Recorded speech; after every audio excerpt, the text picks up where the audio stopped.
Hi friends, welcome to Steffi World. இன்னைக்கு கொஞ்சம் டிஃப்ரெண்ட்டாக மேங்கோ சால்சா வித் நாச்சோஸ் வீட்லேயே வீட் ஃப்ளார் வச்சு எப்படி நாச்சோஸ் மாதிரி செஞ்சு ஒரு சூப்பரான ஸ்நாக் ஐட்டம். அதுவும் இந்த சம்மருக்கு பசங்க வீட்டில் இருக்கிறதுக்கும் அதுக்கும் எதனா கேட்டுக்கிட்டே இருப்பாங்க, எனக்கு இது வேணும் அது வேணும்னு. கண்டிப்பாக இந்த மாதிரி டிஃப்ரெண்ட்டாக செஞ்சு கொடுங்க, ரொம்ப ஹெல்த்தியும் கூட. இப்போது நம்ம மேங்கோவை நல்லா க்யூப்ஸாக கட் பண்ணிக்கலாம். நான் கொஞ்சம் பெரிய க்யூபாக கட் பண்ணிட்டேங்க. ஸோ அதனால் அதை கொஞ்சம் லைட்டாக ஸ்மாஷ் பண்ணிக்கிறேன். நீங்கள் அந்த மாதிரி பண்ண வேணாம். நீங்கள் கட் பண்ணும் போதே குட்டி குட்டி க்யூப்ஸாக கட் பண்ணிக்கோங்க, உங்களுக்கு பர்ஃபெக்டான கன்சிஸ்டன்சியில் கிடைக்கும். ஸோ இதை நான் செப்பரேட்டாக எடுத்து வச்சுட்டு இப்போது ஆனியன் 2 ஆனியனை நல்லா குட்டி குட்டியாக சாப் பண்ணிக்கிறேன். என்னது மேங்கோவோட ஆனியனா அப்படின்ற மாதிரி யோசிக்கிறீங்களா? அட்டகாசமாக இருக்கும். கண்டிப்பாக ட்ரை பண்ணிட்டு எப்படி இருக்குன்னு சொல்லுங்கள். அப்புறமா கேப்சிகம் அதையும் க்யூப்ஸாக கட் பண்ணி எடுத்து வச்சுக்கோங்க. எல்லாமே ஈவனாக கட் பண்ணிங்கன்னா உங்களுக்கு அந்த சால்சா பார்க்குறதுக்கு நல்லாவும் இருக்கும், சாப்பிட்றதுக்கும் நல்லா க்ரன்ச்சியாக நல்லா டேஸ்டியாக இருக்கும். டொமேட்டோஸும் கட் பண்ணி வச்சுக்கோங்க. உள்ளே இருக்கிற அந்த ஜூஸ் கொஞ்சம் ரிமூவ் பண்ணிடுங்க. நான் போடும்போது அதை ரிமூவ் பண்ணிவிட்டு மேலே இருக்கிறது மட்டும்தான் போடுவேன். ஸோ அந்த மாதிரி போடுங்க, தண்ணியாக போட வேண்டாம். அப்புறம் கொஞ்சம் கியூக்கம்பர் அதையும் க்யூப்ஸாக கட் பண்ணிக்கோங்க. அப்புறமா நம்ம தலைவர் கொத்தமல்லி, அவரை கண்டிப்பாக ஆட் பண்ணுங்கள். அவர் தான் நல்லா ஃப்ளேவர்ஃபுல்லாக இருப்பார் இந்த சால்சாக்கு. அப்புறம் கொஞ்சோண்டு லெமன் ஜூஸ் ஸ்க்விஸ் பண்ணுறதுக்காக அதையும் கட் பண்ணியாச்சு. அப்புறம் மிக்ஸ் பண்ணி வச்சுருக்கிற இந்த மேங்கோவை எடுத்து வச்சுட்டு நம்ம கட் பண்ணி சாப் பண்ணி வச்சுருக்கோம் இல்லையா, அதை லைனாக ஆட் பண்ணிட்டே வாங்க. இவர் தான் மெயின். கண்டிப்பாக அவரை ஆட் பண்ணிட்டதுக்கப்புறம் கொஞ்சம் லெமன் ஸ்க்விஸ் பண்ணிவிட்டு ஜீரா பவுடர், பெப்பர் பவுடர், சீரகத்தூள், மிளகுத்தூள், கொஞ்சம் சுகர், அப்புறம் பிளாக் சால்ட் ரொம்ப ரொம்ப முக்கியம்.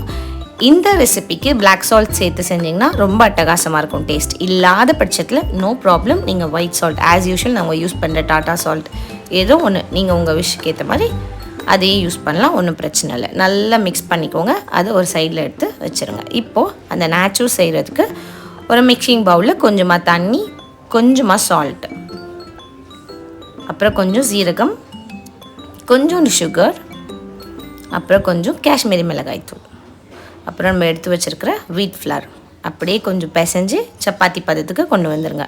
இது சப்பாத்தி பதம் இல்லை, கொஞ்சம் டைட்டாகவே இருக்கணும். பிகாஸ் இது கிறிஸ்பியாக நம்ம பண்ண போகிறதுனால கொஞ்சம் கெட்டியாக இருக்கணும். அதுக்கேற்ற மாதிரி நீங்கள் மாவு போட்டு கரெக்டாக பண்ணுங்கள். உங்களுக்கு எப்படி சப்பாத்தி ஈஸியாக ரொம்ப சாஃப்டாக சட்டுன்னு செய்யணுன்னு விரும்புகிறீங்களா? நீங்கள் அந்த மாதிரி வீடியோஸ் வேணும்னா என்னோடய சேனலில் ஷார்ட்ஸில் இருக்குது, மறக்காமல் போய் செக் பண்ணுங்கள். அது உங்களுக்கு க்ளீனாக புரியலன்னா ஒன்றுமே பிரச்சனை இல்லை, நான் சூப்பராக ஒரு புது வீடியோவே உங்களுக்காக போட்டு காட்டுறேன் எவ்வளோ சீக்கிரமாக சப்பாத்தி செய்யலான்னு. ஸோ இப்போ இது ரெடி ஆகிடுச்சு. இதை கோன் ஷேப்பில் நம்ம கட் பண்ணி எடுத்துக்கலாம். ஸோ இதுதாங்க கரெக்டான ஷேப்பு. இதை நீங்கள் ஃபோர்க் வச்சோ இல்லை நைஃப் வச்சோ கொஞ்சம் குத்திக்கோங்க, ஹோல்ஸ் பண்ணுங்கள். ஏன்னா பிகாஸ் நீங்கள் இப்போ எண்ணெயில் போட்டு வறுக்கும் போது உங்களுக்கு புஷ்ஷுன்னு பூரி மாதிரி எழும்பிடக்கூடாது. இது சிப்ஸுன்றதுனால நீங்கள் அதுக்கேற்ற மாதிரி அந்த ப்ராசஸில் கண்டிப்பாக பண்ணுங்கள். ஃபோக்கோ இல்லை நைஃபோ எதையோ வச்சு நீங்கள் கொஞ்சம் ஹோல்ஸ் போட்டுட்டதுக்கப்புறமா மீடியம் சிம்ன்றது எப்படின்னா, உங்களுக்கு ஃபுல் சிம் வச்சிங்கன்னா உங்களுக்கு ஒரு மாதிரி ஆகிடும், நல்லா இருக்காது, கிறிஸ்பியாக வராது. நல்லா எண்ணெய் கொதித்த உடனே நீங்கள் இதை போடணும். போட்ட உடனே மீடியம் சிம்மில் வச்சு கொஞ்சம் நேரம் டைம் எடுத்து நீங்கள் ஃப்ரை பண்ணிங்கன்னா அட்டகாசமாக கிறிஸ்பியாக சூப்பராக வரும். எப்படி கிறிஸ்பியாக வருதுன்னு பார்க்கலாம், வரீங்களா? பாருங்கள் எப்படி அட்டகாசமாக இருக்கா, சூப்பராக வந்திருக்கு. கண்டிப்பாக ட்ரை பண்ணுங்கள், விட்டுறாதீங்க. அவ்வளோதாங்க, பசங்களுக்கு கொண்டு போய் கொடுங்க. இதை வச்சு சால்சா வச்சு இதை வச்சு சாப்பிட்டிங்கன்னா அட்டகாசமாக இருக்கும். ட்ரை பண்ணிட்டு எப்படி இருக்குன்னு சொல்லுங்கள். மறக்காமல் சேனலை சப்ஸ்கிரைப் பண்ணுங்கள். டாட்டா, பாய்.